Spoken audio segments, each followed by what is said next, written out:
حغامية. شيء غريب، أول مرة في حياتي أشوف طرشاجي يتكلم بالإغ. طرشاجي فرنساوي.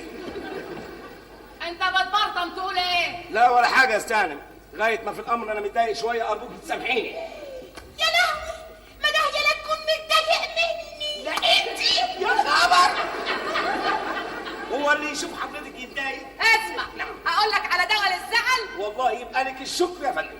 اول ما تزعل أيوه اشرب من البحر. والله نصيحة لها قيمتها برضه. ربنا ينتقم منك يا حسن انت وعطا. انا ما احبش الناس اللي تتكلم لجيو.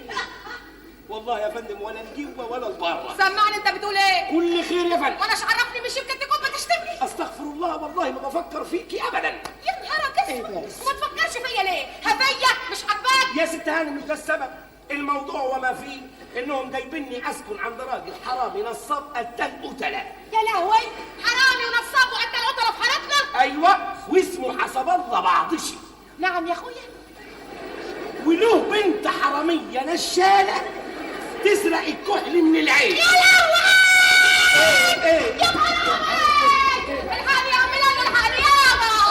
ايه في ايه صدفه؟ الراجل ده بيقول عليها حراميه! حراميه؟ انت لسه هنا؟ انت قلت عليها حراميه؟ يا جماعه انتوا فاهميني غلط، انا قصدي على بنت الراجل الحرامي النصاب التاني القتله اللي اسمه حسب الله بعضشي. ودى نفسه في داهيه.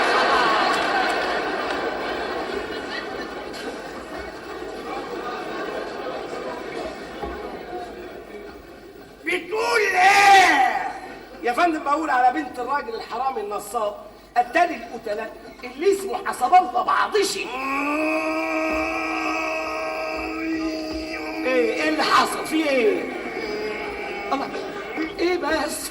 انتوا مالكم كلكم عصبيين ليه؟ بتقول ايه؟